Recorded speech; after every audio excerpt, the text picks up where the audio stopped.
I'm Alan Cowell, and you're listening to the Ireland Podcast. Hello, welcome to the Ireland Podcast. This is Fender Jackson. I am in the Tipsy Fiddler in Shanghai, and I am sitting with this person. Who are you and what do you do? I'm Alan Cowell, and I've got the Tipsy Fiddler pub in Shanghai. It's a sort of Celtic-themed bar, bit Scottish, bit Irish. We have live music. I play the music myself, but I've got a band and all sorts. So we have traditional Scottish and Irish music, basically. So I sing and I play guitar. And we have a session every Sunday, which we have mostly trad players coming to, and a bit of bluegrass, bit of all sorts. People turn up because it's Shanghai. We're not in Scotland or Ireland, so. Yeah. Can I come beside you? Yeah. Give me 5 minutes. Yeah. Where are you from yourself? So I'm from Dunoon in Argyllshire, which is basically the southwest Highlands of Scotland. Not far from Glasgow, up in the hills west of Glasgow, basically. Yeah. And how did you come to run or own an Irish bar in Shanghai? So I came over here 20 years ago to play music, and there's a bar called the Blarney Stone at the time. There is a Blarney Stone now in Shanghai, but it's a completely different owner, completely different outfit. And so I was there just playing music, and that went on for about 7 years, and my wife happened to be working in the bar at the time. Anyway, that closed, and there was a sort of a gap in the market, so we decided to fill that. So we opened this in 2014, and we sort of made it. I mean, it's an Irish bar if you want it to be an Irish bar, or it's a Scottish bar if you want it to be. I find when Scots come in, they go, "Oh, this is a Scottish pub," and Irish say the same. So it's. It is what it is, so I mostly play Scottish music. I mean, it's very, very similar to Irish music. It's all the same tradition, really. So that's how we did that, yeah. I find, like, in March, when it's Paddy's Day and all that kind of stuff, we're an Irish bar, and in November and January, when you got Burns Night and all this kind of stuff, it's a Scottish bar, Well, that's good. You're hitting 2 markets. Exactly, yeah. What about your clientele? Where are they from? Generally, I'd say most of them are from Britain and Ireland. I would say the majority. But tonight, I'd say these lads over here, English. Just from hearing their accents, I don't know them. And we've got there's 2 Americans there at the bar, and this chap's from Luxembourg. So, but I mean, it's a real mix of expats. But I'd say, yeah, in general, more Britain and Ireland. It's just, I suppose they're more attuned to this kind of vibe in a bar. They've grown up with it, so that's more their cup of tea, I suppose. Yeah. What's your favourite thing about Shanghai? I'd say the freedom to do what you like.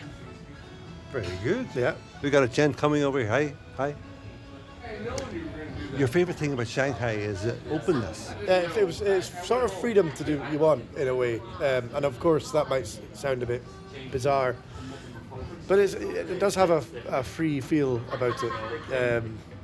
As long as you keep your nose clean and you're not doing anything wrong, you're kind of left alone, and you can do what you want, and things are. There's a very relaxed lifestyle in Shanghai, and I don't know about the rest of China. I've never lived briefly in Shenzhen and stuff, but Shanghai for sure is very relaxed. It's a nice place to live, very nice place to live, and I like it's a safe city. Yeah.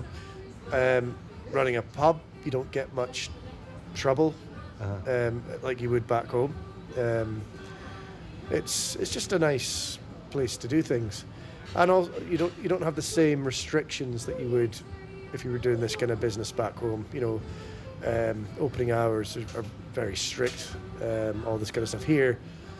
We close at 1:30, but that can be that could be 5:30 if it's the right kind of night, and we don't have to do a lock-in to do that. It's we just do it, no one's going to bother us about it. So it's that kind of thing, it's a nice place, it's a relaxed place to do business and to live.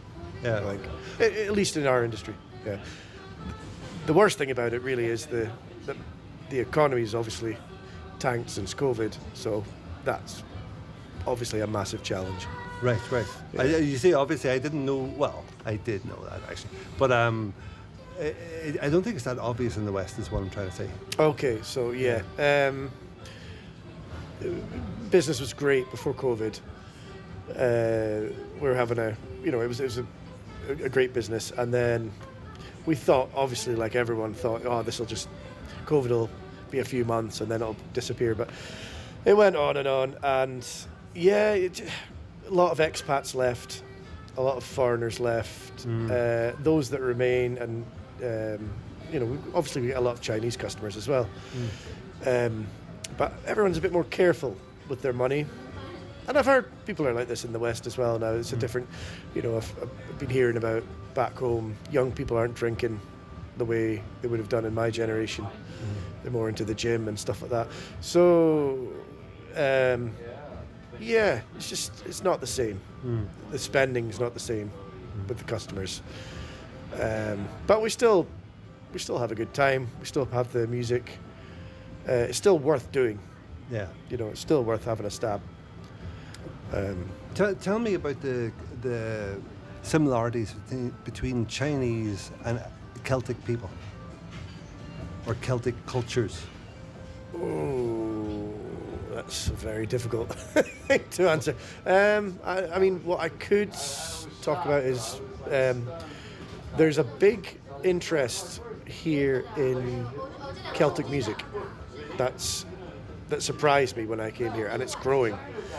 So for some reason, and I think it might be to do with the Chinese bamboo flute, there's a lot of players here that play Irish style flute. That's right. The Irish wooden flute. Yeah. And there's a whole group of them, and Beijing seems to have a big group of them. And you've got people playing uilleann pipes as well, as an extension of that. And I don't know if this is the real reason, but I just assume it's to do with the bamboo flute, and maybe there's it's connected to that. Yeah. But there is an interest in that. I have a friend who studied traditional Scottish music at the conservatory in Glasgow. What's it called? Whatever it's called. And he did a master's degree in Scottish fiddle there. So that kind of stuff, you don't really... He's from China. He's from Ningbo. So, yeah, and it's just like, it's amazing, that he did that. He spent a year in Glasgow. Do you know Jay Lin? Yeah, I know Jay Lin, yeah. He's from Beijing. He plays That's right, flute. plays flute. So this is what I'm talking about. Yeah, he's phenomenal, Irish Absolutely, player. Yeah. Really good. And he's got students, I believe, that he's teaching, and so he's passing on that Irish tradition. Right. Already. He's been on Irish TV. Right, I'm sure he's a great player, yeah. So all these kinds of things.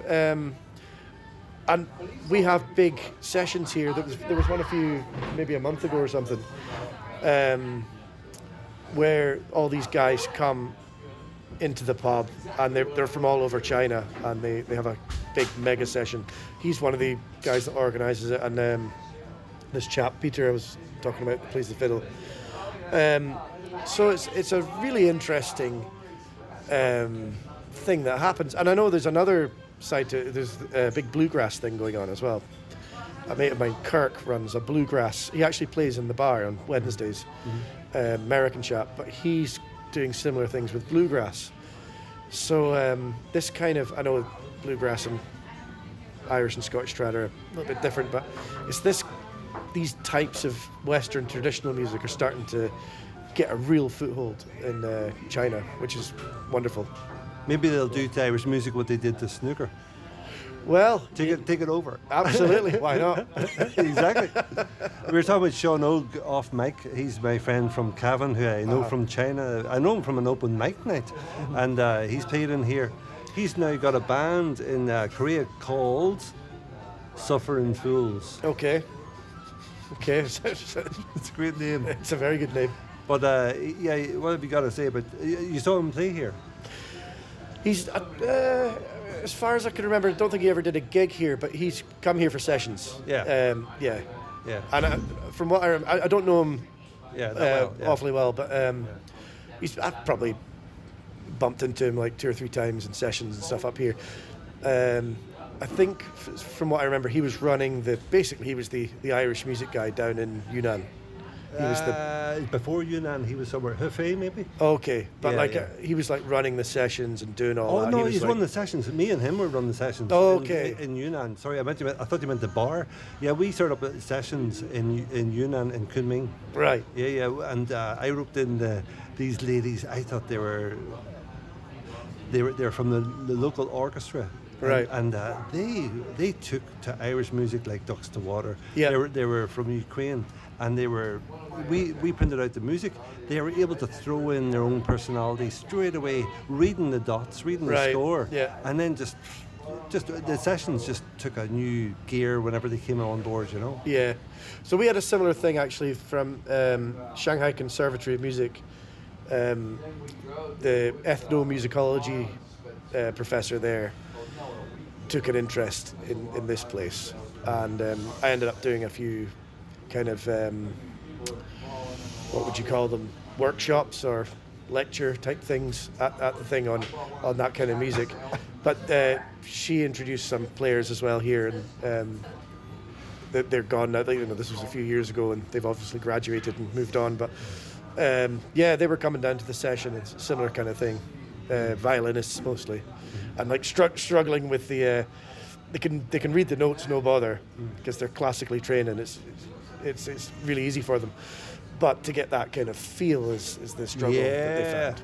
Yeah. That's what Sean Oak says, you know. Yeah. Like some of these Asian players, they don't have the feel that the Ukrainians were able to throw in. Right. And there's that leaning on notes. There's that bit of pause, that hanging on notes as well. Yeah. Yeah. So. Whereas if you look at the likes of Jalen and Peter and these guys that we've mentioned before, they've actually studied it properly. They're not just reading notes and applying classical bowing techniques or whatever instrument it is they're playing. They've learnt it from the tradition itself, and you can just hear it straight away in their playing. It's fantastic.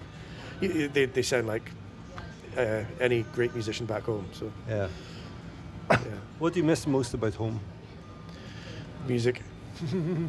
Yeah, as much as we have a lot of music here, it's nowhere near like if you're in Glasgow and there's just sessions everywhere. It's fantastic, and gigs and all the rest of it. Yeah, and in the summer with the festivals all over the Highlands and Islands, there's just a festival every weekend, and you're getting on ferries from one island to the other, and a session just breaks out of nowhere. That kind of stuff. Yeah, that's the main thing, really. Talk to me about the similarities and the differences between Scottish traditional music and Irish traditional music. Okay. I mean, it's very hard to put a finger on the technical differences, but they're very much. There's a definite. You can hear it. It's obvious when you listen to them both together which one is which. But I mean, we both have jigs and reels. There's a lot more strathspeys and marches in Scottish music. I think Scottish music's more dominant. The repertoire is dominated by pipe tunes, pipe marches, strathspeys. In Ireland, you have more hornpipes, polkas, these kinds of things. We don't. We have them, but they're not as common. But with the jigs and reels, there's still something. It's hard to put your finger on what it is, but you just know when you hear it. They're a bit different, but they work well together. So if you got a set of reels, like say 4 reels, and you have an Irish one, a Scottish one, Irish one, a Scottish one, they blend well together. They're all fine. So it's the actual tune itself rather than the arrangement? Yeah. Or a bit of both? Well, I mean, also there's other things as well. So aside from the actual composition of the tunes, there's things like instrumentation. So we've less flute in Scottish music, more whistle.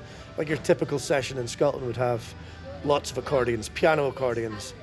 Button accordions as well, but I think they're more common in Ireland. So more piano accordion heavy, obviously loads of fiddles. And pipes, you have the small pipes, which is like the Highland pipes, like the big set of loud pipes, but they're usually an octave lower and session ready. And they're often bellows played or mouth played. It depends on what kind of set you have. In Ireland, you have things like obviously like the flute and the uilleann pipe. So the instrumentation's slightly different. Also, like even like in sessions, I've noticed in Ireland, or at least with Irish players I've played with, there's 3 tunes.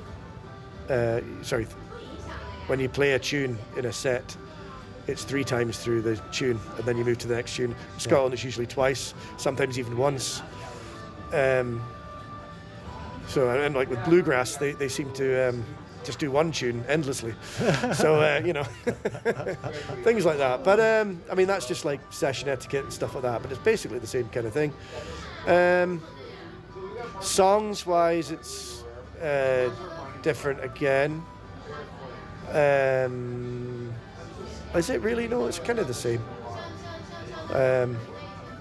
Yeah, I think to know the difference, you just have to listen to it. I can't think of I don't have enough musical vocabulary to describe why they're different, but you can hear them straight away. Yeah, we're coming to the end, I think. Is there anything we haven't talked about that you want to say? Nothing at all that I can think of. I just wish you'd come in on a busier night and seen it while it's, Well, you talk about the Blarney Stone. We've come from there. It's just as quiet. Really? Tonight, yeah. That's interesting. So somebody said it's a holiday this weekend. There's Easter holidays at the moment I know a lot of the international schools are off on Easter holidays, but I mean, in terms of a Chinese holiday, is it tomb sweepings around this time, isn't it? Is that what it is? Yeah. So there's, I know a lot of Western people are travelling, that are teachers because of Easter holidays, but right, yes. tomb sweeping will be same strange time. Yeah. Do you travel to Ireland? Have you been? I've been to Ireland. I went there in 2008 on a tour, actually, myself and this guy. So the old Blarney Stone, nothing to do with the current one. The one you used to play at? And one of the owners there was called Paul Curran. He was this guy from Dublin, and he looked and sounded like he was in the Dubliners. Big white beard, and he knew all those types of songs.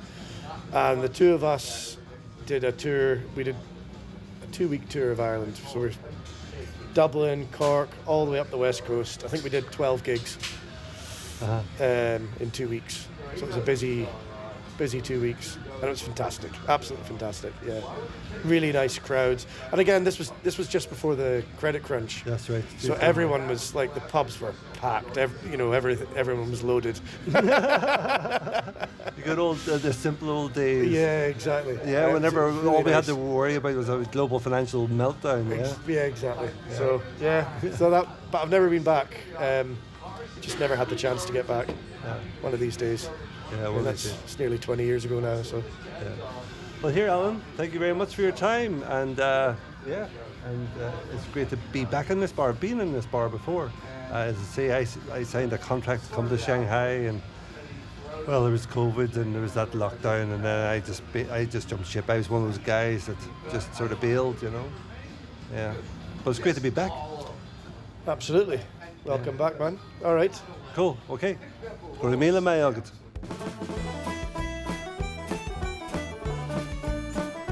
Thank you for listening. If you know someone who might value this episode, please feel free to pass it on. And if you would like to support the continuation of the work, there is a link in the notes. Take care.